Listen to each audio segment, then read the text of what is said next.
no tere! Üks vahele jäänud. Nii.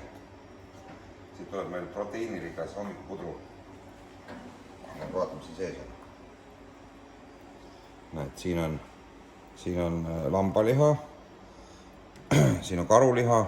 Siin pool ääres. Oota. Näed, ja siin on õrnalt on näha seemneid siin põhjas. Ühesõnaga, see on kõik sees. Vitamiine panin, hommiku panin siia magneesiumitablette, C-vitamiini, kihisevat. Ja noh, see on nagu päevapauk selles mõttes. Tilk viskit. No, ja siis ma olen niimoodi, et suitsetamist maha jätta näiteks, et päeva suitsu ei tee, siis panen siia paar eelmise õhtu koni, need on eriti kanged. Siis saab nagu päeva läbi sellega ka.